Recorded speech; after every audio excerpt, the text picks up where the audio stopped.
Graça e paz a todos os irmãos e amigos que nos acompanham pelas redes sociais, em especial a todos os que estão aí, né, sempre vendo os nossos vídeos pelo canal Davi Pérez no YouTube.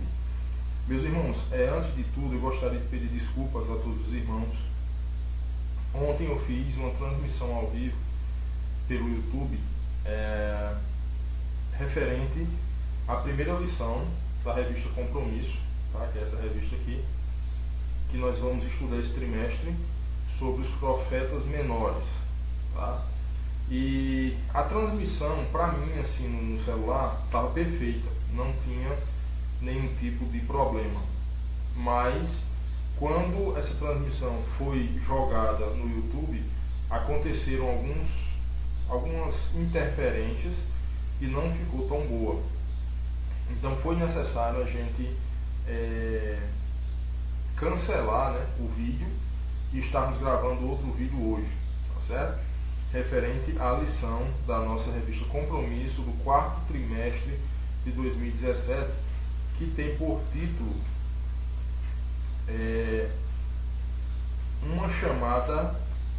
uma difícil chamada, tá? Referente ao livro de Oséias, né? O texto áureo é Oséias, capítulo 1, verso 10. Nós vamos ver isso detalhadamente, tá bem direitinho no decorrer do vídeo que nós estamos gravando aqui com os irmãos. Segundo ponto que eu gostaria de falar antes de nós começarmos a ministrar a lição para os irmãos, tá? Temos um imenso prazer em saber que este é o único canal, pelo menos até onde eu vi, já procurei no YouTube, já procurei na internet e não consegui, não localizei. É o único canal na internet que ministra as lições da revista Compromisso das igrejas batistas, né?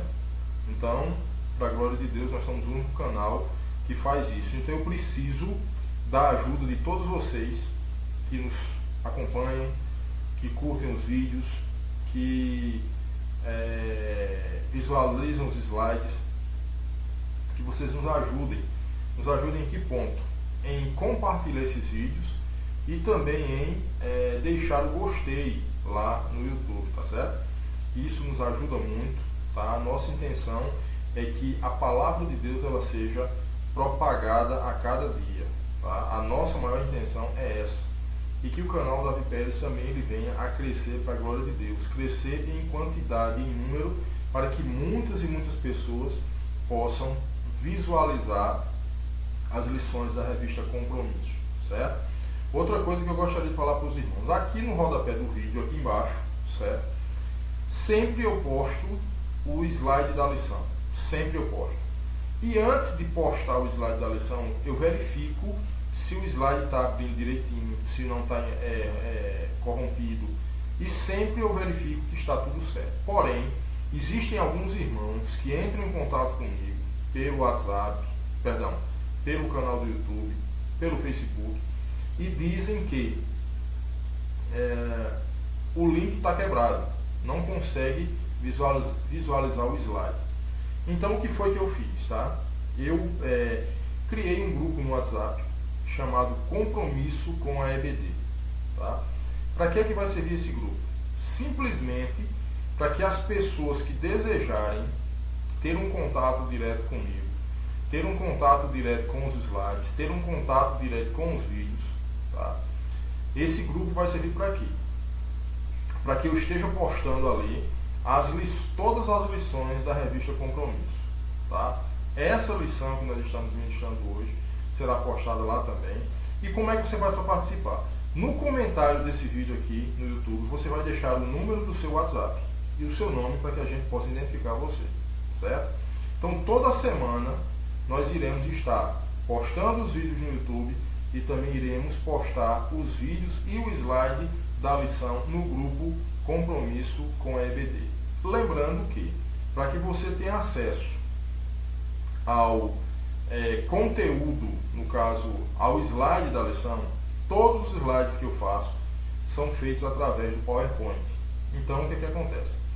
Para que você esteja visualizando o slide no seu celular, pelo grupo Compromisso com a EBD, é necessário que você tenha instalado no seu smartphone, no seu celular, o PowerPoint. É grátis, não paga nada, o celular, qualquer celular Android pode estar baixando o PowerPoint sem problema algum, e você terá como baixar, né, receber o arquivo e estar visualizando o slide no próprio celular, tá bom? Então, a nossa primeira lição desse trimestre tem por título Um Edifício Chamada, certo? Porque nós verificamos, e esse título é dado a essa lição, Um Edifício Chamado, porque não deixa de ser um edifício chamado. O que eu fico me perguntando muitas vezes é que existem pessoas que se denominam pastores, presbíteros, diáconos, evangelistas. Simplesmente eu acredito que porque acha bonito o nome. Ah, eu sou um pastor. Ah, eu sou um evangelista. Ah, eu sou um diácono. Mas não entende que é um difícil chamado. Lidar com a área espiritual, lidar com pessoas, sempre foi algo muito difícil, porque mexe direto com algo muito importante, que é a eternidade. Pessoas que têm a vocação para líderes religiosos, para pastores, são pessoas que têm de ser escolhidas pelo próprio Deus, porque a missão é árdua e muito difícil. Então, essa lição de hoje vai nos mostrar o quê? Um difícil chamada. De quem? De Oséias. Por que um difícil chamada? Porque o tempo em que Oséias viveu foi um tempo de homicídios, violência, golpes de Estado. Quem estudou as lições passadas conosco, com relação à divisão do rei de Israel, onde tinha o reino unificado, que foi Davi e Salomão, aí depois passou para Jeroboão, Roboão, enfim. Então, quem estudou essas lições vai entender que nessas 13 lições, tá, do quarto trimestre de 2017, nós vamos relembrar muitas coisas, inclusive que o profeta Oséias, ele fez parte, ele atuou justamente no momento do reinado de Jeroboão II. Nós vimos em lições passadas. Então nós vamos estar mais, vamos dizer assim, atentos aos fatos, interpretando com a graça de Deus o que a palavra de Deus tem para nos falar, e vamos estar sendo edificados a cada dia, tá? O textual dessa lição, como eu falei, Oséias 1:10, que diz assim: Todavia o número dos filhos de Israel será como a areia do mar, que não pode medir-se nem contar-se. E acontecerá que no lugar onde se lhes dizia, vós não sois meu povo, se lhes dirá, vós sois filhos do Deus vivo. Então esse texto está referindo-se diretamente a uma restauração, onde pessoas iriam dizer assim, aqui não tinha povo de Deus, agora vai dizer, este povo realmente é o povo do Deus vivo. Então esse texto está falando diretamente a restauração. Mas antes da restauração, a gente vai ver que houve destruição. E nós vamos entender direitinho o que foi que aconteceu. A introdução da nossa lição, esse slide propriamente dito dessa lição, eu não sei o que aconteceu com relação ao PowerPoint, que o resumo que sempre eu faço, não consegui salvar, tá? Mas o texto original da revista está no slide e eu peço que todos vocês prestem atenção, certo? Nós vamos ler todo o texto, vamos explicar para que não tenha nenhuma dúvida, tá? A história do profeta Oséias possui um enredo palpitante, quando estudado sem a preocupação de se aprofundar nas análises dos fatos, sem entender os desígnios divinos e ainda sem o esmero em conhecer seu contexto histórico-social. Somos levados a compreender mal a vida, a obra e a experiência de Oséias com Deus. Então, eu gostaria já aqui de antecipar para todos que estão me vendo e ouvindo nessa hora que o autor da revista, da lição, ele se preocupou em informar que os fatos que vão ser narrados aqui, ou o fato que vai ser narrado aqui, tem de ser analisado de acordo com a ótica divina. Se nós formos olhar o que aconteceu com Oséias, se nós formos olhar o casamento que Oséias teve, e pensarmos sem a os desígnios divinos, sem a vontade de Deus, sem o propósito de Deus, nós vamos entender mal a vida do profeta e vamos entender que ele fez algo abominável aos olhos de Deus e não foi isso.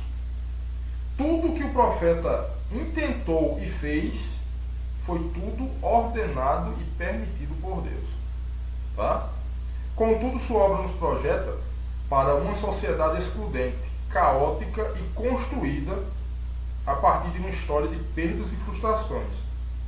Um sistema econômico e político alicerçado em parâmetros muito distintos dos aspectos da aliança promovida por Deus.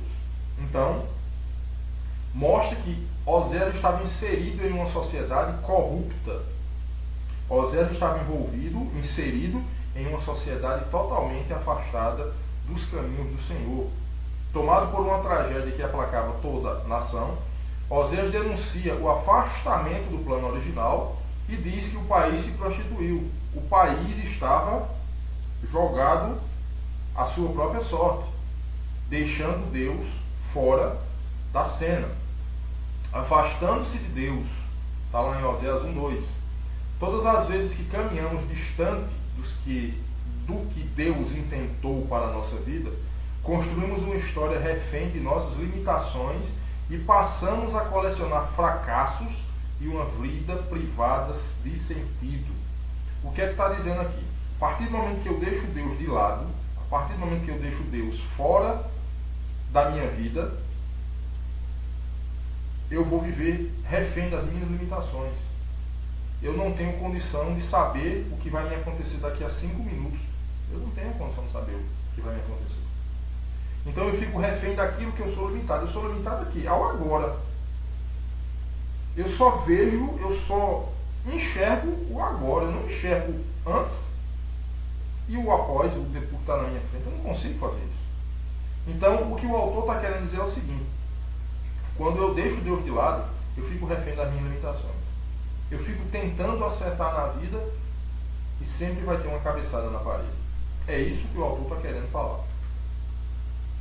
O primeiro ponto da lição diz assim: Oséias, origem e contexto. Quem quiser acompanhar o slide, está mostrando direitinho o capítulo 1 de Oséias, do 10 ao 11. Tá? Do verso 10 ao 11. Diz assim: Oséias, cujo nome significa Deus salva, ou salvação, exerceu seu ministério num período de extrema violência, golpes de Estado e assassinatos. Sua atuação se deu no fim do reinado de Jeroboão II, pouco tempo depois do ministério de Amós, até pouco antes da tomada de Samaria pelos assírios. Parece relevante a informação a respeito do significado do seu nome.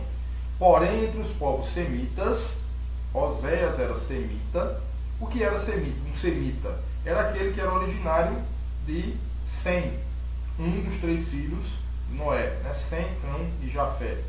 Então ele era dos povos semita, da cultura hebreia. O nome traz consigo um retrato da personalidade, ou ao menos indicava o desejo dos pais com relação ao futuro dos filhos.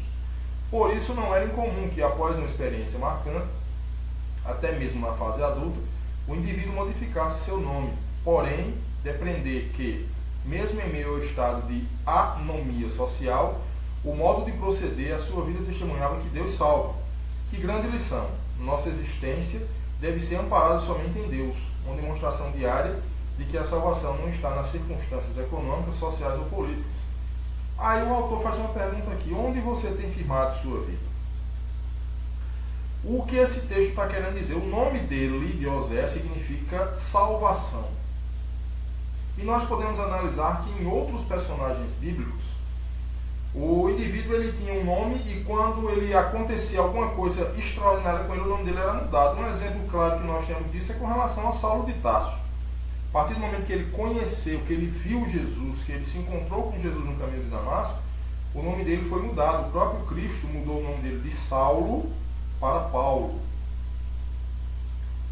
mediante o fato que aconteceu na sua vida, né? A gente entende dessa forma. Mas no caso de Oséias, mesmo Oséias sendo chamado para ser um profeta, mesmo Oséias tendo sido impactado por Deus, o nome dele permaneceu. Os pais de Oséias se preocuparam em colocar o nome dele claro que de acordo com um desígnio divino, claro que de acordo com a vontade de Deus, mas o nome dele permaneceu o mesmo até a sua morte, porque o nome dele simbolizava salvação, ou Deus salva. Então, vamos dizer assim, exemplificando que lá na frente ele seria um porta-voz de Deus e teria a obrigação, estaria trazendo ao povo o arrependimento através da palavra de Deus, a salvação através da palavra de Deus. E o autor faz uma pergunta: onde você tem firmado sua vida? Será que nós temos firmado a nossa vida na política, nos bens materiais, na situação financeira e econômica? Será que eu só sou crente quando tenho dinheiro no bolso? Será que eu só sou crente quando tenho uma posição social influente? Eu quero dizer a você, meu amigo e meu irmão que está me vendo nessa hora, que sem Deus, o que você tiver de melhor nessa terra não serve de nada. Sem a presença de Deus na nossa vida, o que nós tivermos de melhor nessa terra não representa absolutamente nada. Porque Deus, ele é a razão da nossa vida. E no decorrer da lição nós vamos ver mais e mais aspectos semelhantes a esse. Qual foi a mensagem de Oséias? Em primeiro lugar, existe uma condenação à idolatria. Oséias, ele veio condenar a idolatria, que neste caso se manifestou em duas faces: a idolatria cultural e a idolatria política. Muitas e muitas pessoas, inclusive eu algum tempo atrás, pensava que a idolatria era simplesmente algo culto, né? Venerar uma imagem, me ajoelhar aos pés de uma imagem de escultura, né? Ser devoto de santo fulano de tal, enfim, muitas vezes eu pensava que era isso. Mas de um tempo para cá eu vim entender que a idolatria não é simplesmente isso. E a lição, ela vem cair como uma luva, explicando direitinho o que significa realmente a idolatria, tá? A idolatria cultural e política.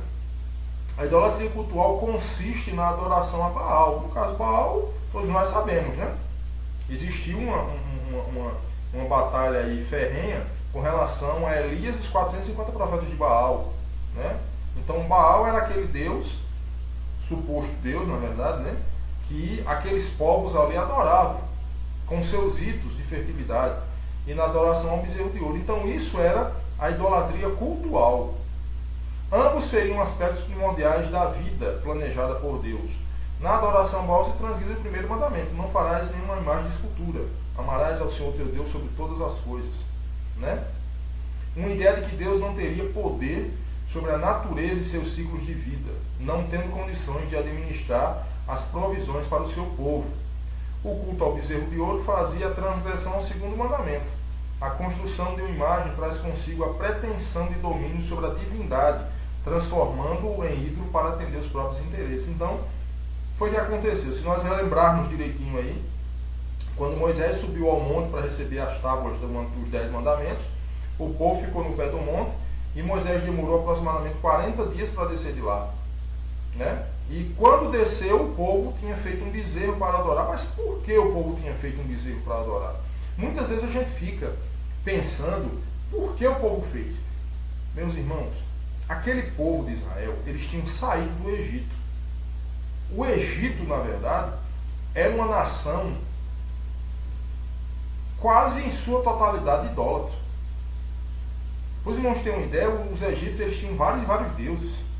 Um deles, chamados de Anubis, né? Metade homem, metade cachorro. Outro, o deus Sol, eles serviam ao Sol, adoravam ao Sol. Eles adoravam o próprio faraó como a estrela da manhã. Então, aquele povo era um povo extremamente idólatra. Então, aquele povo que saiu como escravo do Egito, eles, na verdade, eles saíram do Egito, mas o Egito ainda estava dentro deles. Então, quando eles viram um líder religioso, político da época, se ausentar, eles interpretaram que Moisés não viria mais. Então, eles tinham a mania de querer ter alguém por perto, alguma divindade por perto, ou alguma figura de uma possível divindade por perto, para que eles se sentissem seguros. Então, muitas vezes a gente critica esse povo, o povo de Israel, mediante essa circunstância, porque fizeram um bezerro de ouro. Mas olha a história deles, o que é que eles viviam. É semelhante você chegar hoje na casa de um católico e o camarada, durante toda a sua vida, ele adorou Maria, ele adorou a Santo Expedito, a Santo Onofre, a São Pedro, a São João. E ele não vai deixar aquela tradição dele nem tão cedo, a não ser que seja algo pelo Espírito Santo de Deus. Quando o Espírito Santo de Deus fala ao coração do homem, o homem automaticamente se convence. A Bíblia diz que o Espírito Santo é quem convence o homem do pecado, da justiça e do juízo. Então, quando eles fizeram aquele bezerro de ouro, eles entenderam que existia uma divindade ali perto, que existia alguém que poderia protegê-los. Quer um exemplo bem claro disso? Todos nós sabemos e entendemos que Deus está ao nosso lado. A Bíblia diz que Deus acampa os seus anjos ao nosso redor. E eu acredito piamente nisso. Mas vamos supor que você vá por um local esquisito. Um terreno que não tem ninguém, uma rua que não tem ninguém. E você fica naquela tensão, você fica tenso, sem saber o que pode acontecer, mas você é um crente na pessoa de Cristo. Você sabe que os anjos do Senhor estão acampados ao seu redor. Mas mesmo assim, como seres humanos que somos, falhos que somos, nós entendemos que pode ocorrer algum tipo de perigo. Mas quando lá na frente nós avistamos um giroflex da polícia, nós ficamos mais aliviados. Por quê? Porque nós entendemos que naquele local, abaixo da segurança que Deus nos dá, existe uma segurança material. Se naquele exato momento algum ladrão, algum bandido, algum transgressor vinha fazer alguma coisa contra a minha pessoa, tem pelo menos um policial para dar uma voz de prisão. Mas isso significa que nós temos, em primeiro lugar, entender que Deus é quem protege. É como a palavra de Deus diz. Se Deus não guardar a casa, em vão trabalham aqueles que o vigiam. Em vão trabalha o sentinela. Pode ter 500 carros de polícia ao seu redor. Mas se a proteção, se Deus não estiver, se o Espírito Santo de Deus não estiver andando juntamente com você, não adianta de nada. É isso que a nossa geração não entende. Acreditamos na proteção material, na proteção física, acreditamos naquilo que nós vemos.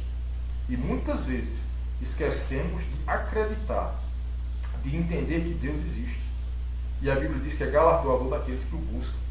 Então isso é uma questão da idolatria cultual. Tá?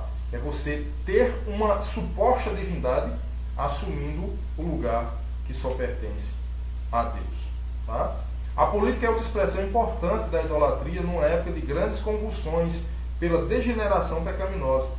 Perdem-se referências e as alianças com o Egito e a Síria passam a representar mais do que a astúcia e prevenção. Grandes potências militares poderiam fornecer cavalos, carros e soldados.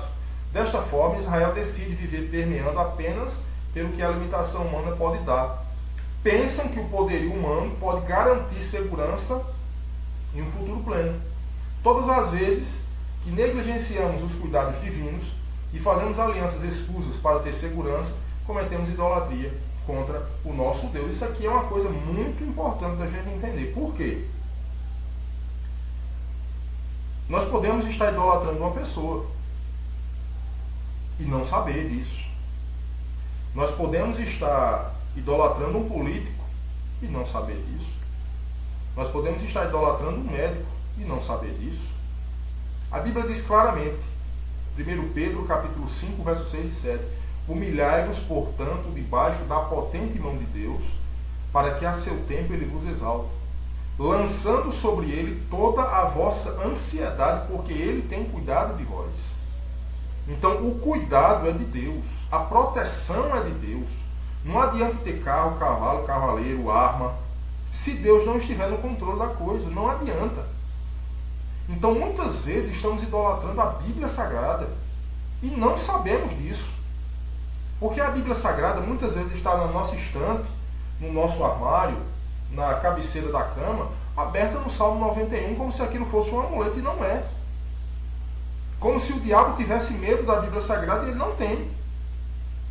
O diabo ele tem medo quando ele vê um homem ou uma mulher, uma criança, um jovem, cheio do Espírito Santo. Aí sim ele não chega. É tanto que a própria Bíblia diz: resistíveis firme na fé. Resistir ao diabo firme na fé. Não é firme em armas, não, é firme na fé. Lendo a palavra de Deus, orando, buscando a Deus, jejuando, se consagrando. É aí quando o diabo corre de perto da gente.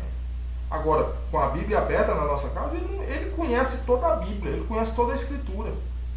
Muito mais do que eu e muito mais do que você. Então nós temos de entender isso. Que muitas vezes estamos idolatrando a Bíblia Sagrada e não estamos entendendo que estamos usando a palavra de Deus como idolatria. O caos estava instaurado em Israel. Contudo, a experiência de Oséias com Deus resgata a figura de um Deus presente na vida do povo. Um Deus pessoal que caminha com os mais fracos. O Deus do Êxodo. O profeta vive sentindo na pele o drama de uma nação prostituída, de uma nação governada por opressores e de uma nação dependente dos assírios. O profeta levanta sua voz, denuncia o desvio de conduta e anuncia o projeto divino de reconstrução. Lembre-se que nossa experiência com Deus pode ser um instrumento de mudar a realidade ao nosso redor. Quando eu li esse texto, eu me lembrei claramente daquele texto de 2 Crônicas, capítulo 7, verso 14, que diz assim: se o meu povo, isso é Deus dizendo, que se chama pelo meu nome, se humilhar, orar, buscar a minha face, se converter dos seus maus caminhos, então eu ouvirei dos céus, perdoarei os seus pecados e sararei a sua terra. Significa dizer que o nosso Brasil está em crise. Significa dizer que os políticos são corruptos. Significa dizer que o homossexualismo está invadindo nossas casas de uma forma grotesca.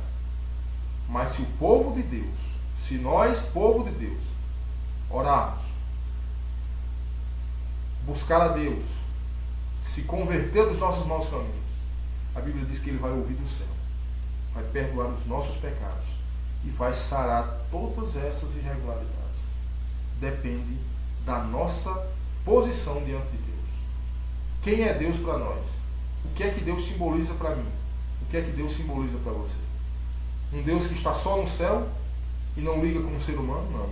Nós temos de entender que é um Deus que está 24 horas, não dorme, não tosqueneja e batalha por cada um de nós. É isso que nós temos de entender. E é isso que o profeta Oséias, naquela época, estava tentando mostrar ao povo. Toda a atividade desse profeta é definida e se inicia com um casamento. O âmago da questão não é a particularidade da vida dele, visto que o que está se manifestando é a relação de Deus com o povo. O que eu disse no início da lição. Nós não podemos olhar o casamento do profeta Oséias com uma prostituta, entendendo, olhando para a vida pessoal do profeta, não. Deus ordenou e permitiu que ele fizesse isso, porque Deus queria falar com o povo. Deus queria falar diretamente com o povo, através do exemplo da vida do profeta Oséias. Não tem nada a ver em pecado, tá? Foi Deus que permitiu, Deus queria que aquele exemplo da vida dele, aquele casamento, fosse um exemplo do que Deus queria falar com o povo. Uma exposição de amor, união e fecundidade diante da realidade de desvio, rompimento e morte. O que é que acontece? O que era que ia acontecer com o profeta? Amor, união, fecundidade. Mas o que era que Deus queria falar com o povo? A realidade do desvio, da conduta do povo, do rompimento com Deus, da aliança com Deus e de morte. O salário do pecado é a morte. A partir dos compromissos assumidos que se formatam os frutos. Então Deus, com esse casamento do profeta com a prostituta, Deus queria falar com o povo que houve um desvio, houve um rompimento e haverá a morte. Tá? O segundo ponto, os caminhos de Deus para o homem. Está lá em Oséias 2, 16 a 20. O casamento se desdobra em dois momentos, ordem e cumprimento. Deus ordenou e o profeta cumpriu. Para cada compromisso assumido existe uma consequência. Nesse caminho, a história de Oséias clarifica que nada está fora do controle divino. Meus irmãos, nada está fora do controle de Deus. Fulano está na UTI em estado terminal. Não está longe, fora do controle de Deus. Fulano adquiriu uma doença incurável. Não está fora do controle de Deus. Deus controla o micro e o macro. Paulo fala no livro de Coríntios sobre o mundo visível e o mundo invisível, mundo das bactérias, mundo dos micro-organismos. Deus controla tudo isso. A obra profética nos posiciona frente às nossas escolhas. Sem os desígnios divinos, trilhamos por um caminho apenas em busca de efeitos analgésicos. Isso eu achei muito interessante. Muitas vezes a menina ela é criada de uma forma como uma princesa, né? O pai dá o que pode, a mãe educa, tem tudo. Mas chega um determinado momento na vida que o pai não tem mais condição de dar aquilo tudo que ela tinha. Mas mesmo assim ela tem amor, tem carinho, tem afeto, tem um teto para dormir, tem uma cama, tem seus livros para estudar. Aí aparece um rapaz que não condiz com a realidade dela. Em termos de caráter, o camarada é um devasso, e em termos também de condição, o cara tem muito dinheiro. E o que é que acontece? Para aliviar um estado momentâneo, aquela menina se apaixona e aquela menina se casa, sabendo que aquele camarada é um devasso, é um profano, é um mulherengo, é um viciado. E ela nunca viu isso dentro da casa dela, mas para um efeito analgésico momentâneo, ela pode até imaginar, eu vou conseguir trazer esse camarada para Deus. E é um triste engano, não vai conseguir. Porque a escolha que ela está fazendo não é uma escolha pautada na vontade de Deus, é uma escolha pautada na vontade dela. Infelizmente, ela vai ter de sofrer a vida toda para entender isso. Então é como o autor está dizendo aqui, sem os desígnios divinos, trilhamos por um caminho apenas em busca de efeitos analgésicos. Perseguimos coisas finitas que logo perdem um sentido de existência, levando consigo o nosso padrão de felicidade. Isto indica que uma vez alienados aos propósitos divinos, uma vez distantes dos propósitos divinos, passamos a ser controlados por nossas próprias limitações. Passamos a pautar nossos planos, projetos em aspectos sensoriais e pensamos que a vida tem um fim em si mesmo. Deus não está aí, Deus não está no controle disso. Será que Deus só quer isso para você? Será que Deus só quer isso para mim? Não, Deus quer muito mais. Mas nós temos de buscar a vontade dele. A indicação dos nomes dos frutos desse casamento corrobora com aquilo que já discutimos a respeito da validade de um nome na cultura hebraica. Repare que estes são os frutos de quem resolve caminhar distante do pastoreio divino. Deus está indicando a todos que o controle de todas as coisas está em suas mãos, não foge das mãos dele. O Senhor da história não se manifesta despoticamente. A escolha dos nomes é a informação de quem conhece todas as coisas. Deus sempre sinaliza em nosso presente e aponta ao futuro aquilo que não condiz com os valores do seu reino. Deus, ele fala no nosso presente e aponta. Se você fizer isso, isso não condiz com o meu reino. Isso vai prejudicar você futuramente. Deus, ele fala constantemente isso aqui para a gente. Tá? Os fatos não são neutros.